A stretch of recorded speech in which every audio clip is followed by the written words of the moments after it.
Cuéntame cuál es el problema que hay aquí en el Parque de María Luisa, con qué especie invasora, digamos, es la que está causando aquí problemas. Bueno, pues aquí el principal ejemplo que tenemos, pues un ejemplo típico de lucha entre dos especies. Por un lado tenemos la cotorra de Kramer y por el otro, bueno, pues tenemos una población de murciélagos gigantes. Y es una lucha entre ambas especies porque coinciden principalmente por el tema de donde anidan. Las dos buscan huecos, principalmente en árboles grandes, como pueden ser los olmos o las palmeras, y sí que estamos detectando, bueno, pues que hay una competencia y un desplazamiento de los murciélagos en favor de las cotorras. Motiva que, bueno, que esos murciélagos que están fuera enfermen, contagien al resto y al final no es necesario una alerta de que contamine todo el espacio, sino que simplemente con un poquito pues ya tenemos un problema que nos puede hacer perder toda la población de murciélagos. El de la cotorra de Kramer es un buen ejemplo de especie invasora, aquellas que son introducidas de forma voluntaria o accidental en un espacio que no es el suyo, acarreando consecuencias ecológicas, económicas y sociales. En España, este tipo de especies son la segunda causa de pérdida de biodiversidad. Hoy en Andalucía.es conoceremos de cerca a estos incómodos inquilinos que ponen continuamente en peligro el equilibrio de nuestro ecosistema.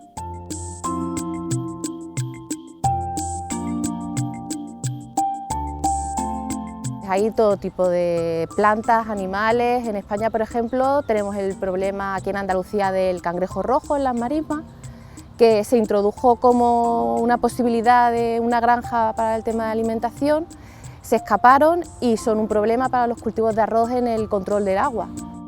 También, por ejemplo, en la zona de Gibraltar, el alga asesina está acabando con las praderas de Poseidonia, que eran la base fundamental de los ecosistemas marinos en esa zona. El ecosistema normalmente es un equilibrio frágil, pero es un equilibrio y todos tienen un predador que podríamos potenciar, pero cuando una especie invasora aparece, en principio es desconocida para el entorno y no todos los predadores de especies similares pueden atacarlos, pues por el tamaño, por la rapidez, por la velocidad de reproducción. Entonces es muy difícil actuar. Lo importante es detectarlas antes de que lleguen o cuando están empezando.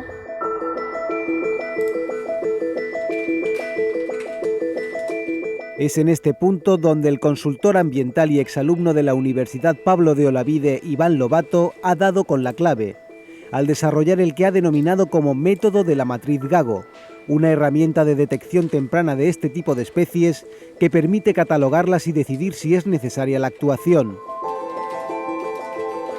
El método de la matriz Gago funciona en base a 3 fases muy intuitivas. La primera de ellas lo que hace es centrar los esfuerzos en aquellas especies con una mayor probabilidad.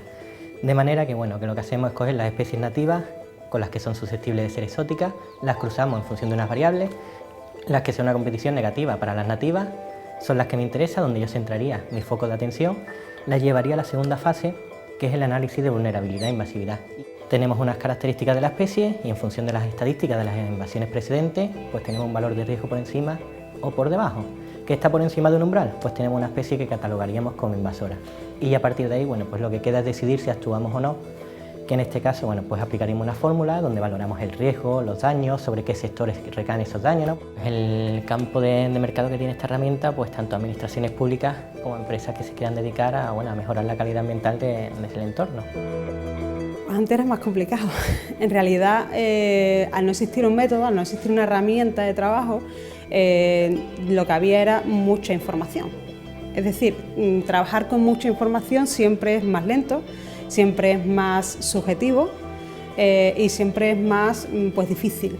La utilidad principal de la herramienta que se ha generado, ¿no?, con la matriz Gago, realmente lo que creo que puede permitir a las empresas, a la administración, es tener una herramienta como tal, es decir, un elemento homólogo en cada una de las empresas, en cada una de las administraciones, para hacer un mismo estudio. Pero sobre todo es agilizar el trabajo y tener una homogeneización a la hora de hacer el estudio, a la hora de plantear soluciones y, bueno, y a la hora de gestionar, como quien dice.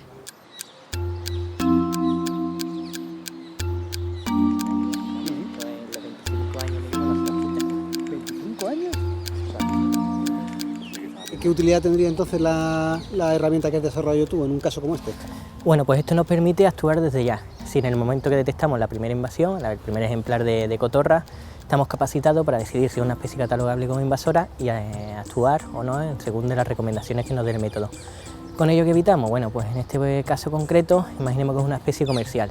Si yo capturo una cotorra, la puedo reubicar, la puedo llevar a un zoológico, de manera que no solo evito el impacto ambiental aquí en el parque, sino que además voy a conseguir que el zoológico evite los costes y voy a eliminar la necesidad de un comercio internacional de aves, ya que no es necesario adquirirla en el país de origen.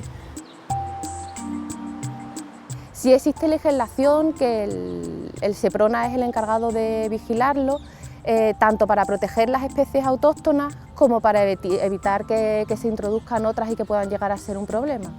Hay controles en aduanas, hay controles en las tiendas, hay controles sanitarios, pues todo el tema de semillas que entran, porque ahí también pueden venir hongos y bacterias en las semillas agrícolas, pero se cuelan.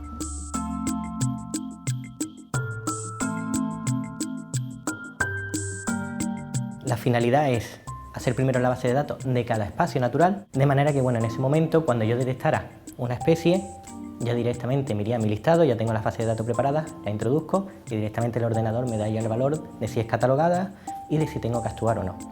Entonces en este momento empezaremos a considerar las que ya están establecidas y a partir de ahí empezaremos a incorporar también las que son susceptibles de incorporarse.